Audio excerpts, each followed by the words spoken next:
If you like character writing and slice of life, look no further than Skip and Loafer. My gosh, this series is so good. The character writing is so freaking good. I love it. It kind of reminds me of something like a Kebi Sailor Uniform with character writing, but a lot more grown up. Taking somebody from outside of Tokyo and sticking them into an environment where there are just so many unknowns and personalities and facades that people create that can create misunderstandings that aren't frustrating to watch, but rather really cleverly put together. I absolutely love the character writing in this series, and I cannot wait to get into talking about it. This is my first impressions of the first 3 episodes of Skip and Loafer, a series that is airing in the spring 2023 anime season, so let's jump right into it. Skip and Loafer opens up with a girl named Mitsumi who just moves from Ishikawa all the way to Tokyo, and she's sort of carrying the dreams of everybody that she leaves behind, that she's gonna go off to Tokyo. She's got her whole life kind of planned out. She's very meticulous about every step that she's gonna take in her life, and it's all gonna run perfectly. Nothing's gonna fall apart, right? She plans to go to a Tokyo school, eventually get to Tokyo University, study law, become a valedictorian. She's gonna create key solutions to helping rural depopulation. She's gonna move back to her hometown,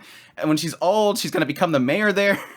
Again, like I said, she's got everything figured out. She's gonna have her ashes scattered over the Japanese seas. Like, she's got it all figured out. It's all gonna go according to her plan. But yes, she moves to Tokyo and she's starting her first day at school, and unfortunately, she's already getting lost trying to navigate all of the subway systems. Thankfully, a boy named Sosuke Shima ends up walking by and spots her. Oh, she has the same uniform as me, and she's probably late because, yes, he knows he's late, he just doesn't care. It's the first meeting of a girl that takes everything really seriously and that everything has to go according to plan and study, and somebody who just kind of doesn't take anything seriously and just goes by the whims of his own choices. But yes, he reaches out a helping hand to her. First, he freaks her out because she, panics with his gaze. But no, he helps her find the way to get to the school, and she immediately starts running once they get to their destination. And he almost finds her running and her trying so hard to get to school on time as sort of something that infects him. So he starts to jog a little bit and keep up with her and ends up making it there on time. Well, because her grades are so good, she was actually assigned to do a speech. She gets up there, she forgot her notes, but then she had it all memorized. This is, again, how much she studies and prepares. So she spouts off the whole speech, much to the surprise of everybody, except for the principal, who is standing in front of her and notices that she never blinks the entire time. And then following her speech, after all that running and everything, it pretty much upset her stomach, so she goes running off the stage and pukes right onto her teacher's jacket. This girl's a mess. So she's already got her first name, which is the puker. But she doesn't let it keep her down. I mean, she's still trying hard because she doesn't want to fail the people back at her home. She has to succeed at what she's doing. But unfortunately, being the puker doesn't get her much attention to much anybody, including the girl behind her, Igashira. But that all changes when she finds out that Shima, the guy that saved her from being lost, is actually a part of her class, and he's kind to her, so he converses with her, exchanges contact information, which prompts Igashira to suddenly want to get her contact.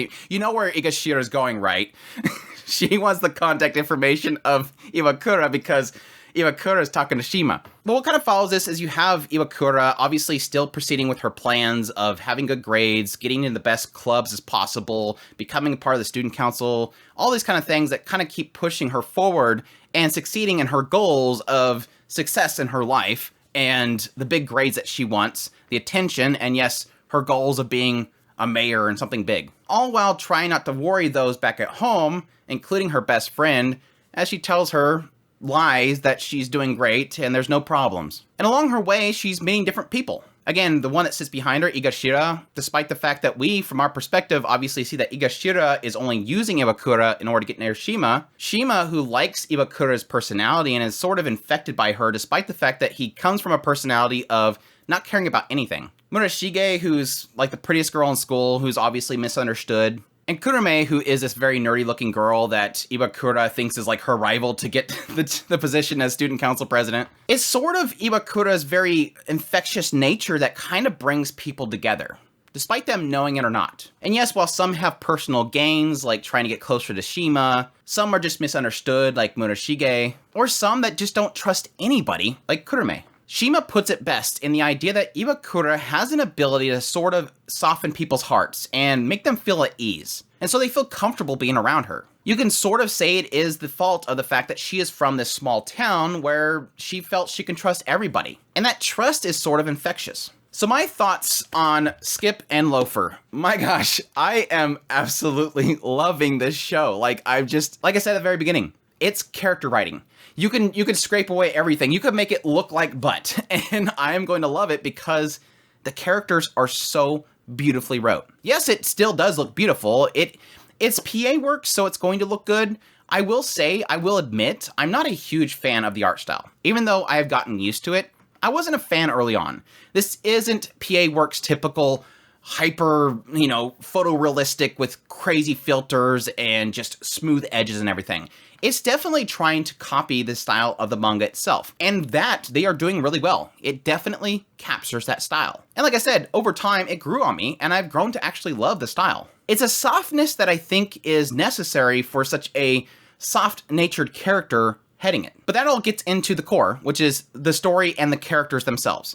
The story itself is simple enough. You have a girl moving from a out in the sticks location to Tokyo, and she has this very country bumpkin trusting nature to her. But very quickly, it establishes that she is realizing slowly over time that she doesn't understand people like she thinks she does. Oh, Higashira suddenly wants to go with me. That's great.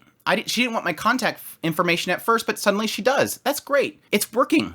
It's because Shima talked to me suddenly, it broke the ice. Not realizing it until Murashige points it out. You do realize Higashira is using you. She doesn't like you. She's making fun of your dialect. She just wants to get closer to Shima. Oh, that makes sense. Higashira said something to the effect of not trusting Shima because he's a pretty boy, and thus he acts nice just to not cause problems. So don't take his words seriously. She caused me to doubt Shima, who was the first person to reach out to me. But then suddenly, I don't like the fact that I know that now. Now I can't trust Higashira. But because of her nature, she decides at that point, well, I'm not going to sit here and question Higashira. I'm just going to let things go as they go. Having Shima actually acknowledge the fact that Higashira is doing that as well.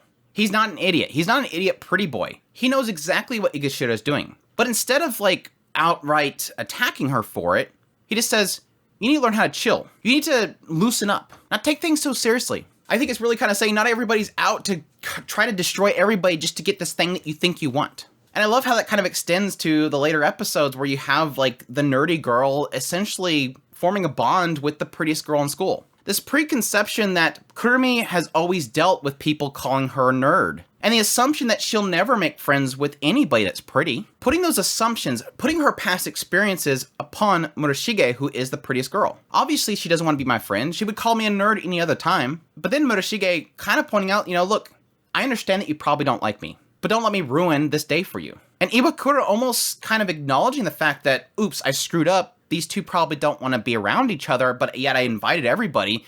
Eventually, without even thinking about it, kind of fixes the situation. Shows a similarity between the two of them. Yes, and a dorky symbolism in caramel versus salted popcorn coming together to be the tastiest thing ever. It kind of shows that aspect that even though we're different, we can come together. Again, it's so good. I love this writing. At its core, it's doing such a great job of creating those facades that people have, and how discovering the true face of some people might cause you to question others. In the wake of her realizing Higashira is using her to get next to Shima, she starts to have doubts of other people. You have this other girl, Kinomoto, who starts to talk about how Iwakura's little pendant that she has in her pocket is cute. Is it a fashion statement? And so she assumes, well, what if she's insulting me? But then the next day, come to find out, the girl gets her own pin. She actually liked it. But it so well kind of made it seem like, oh wait, she's bullying her. But it's all in how you kind of create that sense of everybody's out to get you, that it sometimes ruins possibilities of relationships with other people. It's so easy to get jaded. But thankfully, Iwakura doesn't let that get her down. You can almost say that she chooses to be oblivious, but she's always mindful of it. To sum it all up, the best way is what Shima says. You have a knack for making other people feel at ease. And that's all these people really want. Whether it's the nerd that thinks everybody's calling her a nerd and never thinks anybody can be her friend, to the beautiful girl that everybody assumes is untouchable, the hot pretty boy that you just know needs to be your boyfriend. It's taking all these people that shouldn't be together for one person. And like I said, so masterfully done. I love it. I love every minute of the show. The comedy's on point. Iwakura is an absolute dork. Visually, it's got a nice soft style to it, even though it was kind of off-putting at first. The characters are just so absolutely fantastic and so well wrote. Even characters that I immediately knew were going to be nasty characters like Igashira, I cannot wait to find out where her character goes. It's so great when you have a mean girl that you just want to see what they do with her, because the writing hasn't let me down yet. But I can go on and on and on, but that's all to say. Please go watch Skip and Loafers. It's a fantastic series. I'm absolutely loving it. Cannot say enough. Please go watch it. I'm still curious if they're going to somehow rope in the childhood friend, because they keep kind of hinting at this idea that she needs to come to Tokyo with her, but then she's still over here. So I love their chemistry as well. I just love this aspect that despite the fact that she keeps lying to her childhood friend over the phone, she's like, I know you're lying.